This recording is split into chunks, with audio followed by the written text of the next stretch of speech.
Barchaga salom. Bu Zimiston nomli hikoyaning qisqacha mazmuni.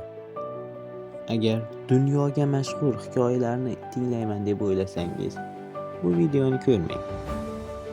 Ammo o'zingiz uchun sokin va tushunsa bo'ladigan biror audio hikoya qidirayotgan bo'lsangiz, siz to'g'ri joydasiz. Mayli, boshlaylik. Kech kirib bo'lgandi. Shahar asta-sekin tinchib bordi. Kunduzgi shovqin kamaygan, odamlar uylarga tarqagan. Ko'chalarda xira chiroqlar yonib turardi, ammo ular ham uzoqdan nimjon ko'rinardi. Bir yigit ishidan kech qaytayotgan edi. U odatda avtobusda uyga kelardi, lekin bu safar piyoda yurishga qaror qildi.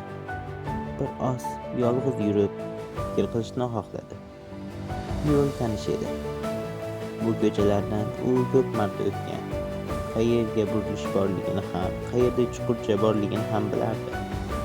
Avvaliga hammasi odatdagidek edi. Mashinalar o'tib turar, ba'zi derazalarda chiroqlar yonib turar, uzoqdan odamlarning gaplashgani eshitilardi. Keyin asta-sekin barcha o'zgardi. Do'konlar yopildi. Oxirgi xaridorlar chiqib ketdi. Yo'llar bo'shab qoldi. Yigit qisqa yo'ldan borishni o'yladi. Bu torroq ko'cha edi, lekin uyga tezroq yetib borardi. U burildi. Bu ko'cha odatda tinch bo'lardi. Devori baland uylar bor edi. Daraxtlar ko'chani qisman yopib turardi. Bir oz yurgandan keyin barchasi sekin o'zgara boshladi. Chiroqlar birin-ketin o'chdi. Derazalardagi yorug'lik so'ndi. Bir necha soniyada hamma joy qorong'ulikka cho'mdi. Zimiston tushdi. Yigit to'xtab qoldi. Bunday tez qorong'uni u albatta kutmagandi. Ko'zlari hech narsani ajrata olmasdi. Yo'l ko'rinmas, faqat qorong'u shakllar bor edi. Bir necha soniya u qimirlay olmadi. Yuragi biroz tez ura boshladi. Jimlik juda g'alati edi. Kunduz sezilmaydigan jimlik Zimistonda boshqacha bo'ladi. Go'yo jimlikning o'zi og'irdek tuyulardi.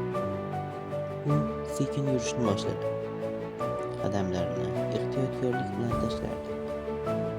U orqasiga qaradi. Hech narsa ko'rinmasdi. Oldinga qaradi. Qandaydir tovush. U yer ham qorong'u edi. Bu ko'cha unga begona bo'lib qoldi. Axir u bu joyni yaxshi bilardi, ammo hozir tanimayapti. Kunduz oddiy ko'ringan narsalar Zimistonda boshqacha bo'lardi. Daraxt soyasi odamdek ko'rinardi. Qiya devor yo'ldek tuyulardi. Chuqurcha esa go'yo chuqurjarlikdek. U yana bir oz yurdi. Yuragi tezroq ura boshladi. Birdan unga nimadir tuyulgandek bo'ldi.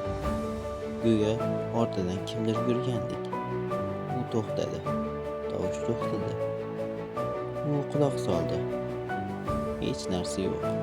Faqat sukunat. U yana yurdi. Yana o'sha qadam tovushlari. U to'xtadi. Yon atrofga qaradi. Hamon o'sha sukunat. Keyinchalik tushundiki, bu aslida o'zining qadam tovushlari ekan. Yengil kulib yubordi. Ammo hali ham biroz xavotirda. Keyinroq o'zidan so'radi. Men o'zim nimadan qo'rqyapman?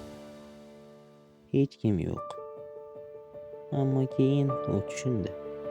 U qorong'udan qo'rqmayapti. U aslida noma'lum narsadan qo'rqyapti. Kunduz hamma narsa ko'rinib turadi. Shuning uchun xotirjam bo'lamiz. Zimistonda esa olding, orting hech qayer ko'rinmaydi. Shuning uchun yo'l yo'qdek ko'rinadi. U devorga yaqinlashdi. Unga qo'lini tirab biroz yurdi.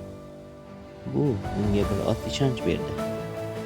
Yana bir necha daqiqadan so'ng ko'zlari qorong'iga o'rgana boshladi. Avval qorong'i ko'ringan jismlar asta-sekin ajrala boshladi. Yo'l ko'rinishni boshlagan, hammasi asta-sekin joyiga qaytdi. Yo'l o'sha yo'l. Keyinroq u xotirjamroq qadam tashlay boshladi. Qo'rquvi kamaydi. Uzoqdan yorug'likni ko'rdi va unga yaqinlashdi. Oxiri yetib keldi ham. Ortga qaradi. Hamon o'sha qorong'ulik. Shunda u bir narsani tushundi. Zimiston u butun yo'li emas. U shunchaki yo'lning bir qismi. Agar u o'sha yerda to'xtaganida, zimiston tugamas edi va u yorug'likka ham yetishmas edi. Buning uchun u nima qildi? U shunchaki oldinga qadam bosdi. Natijada albatta zimiston ortda qoldi.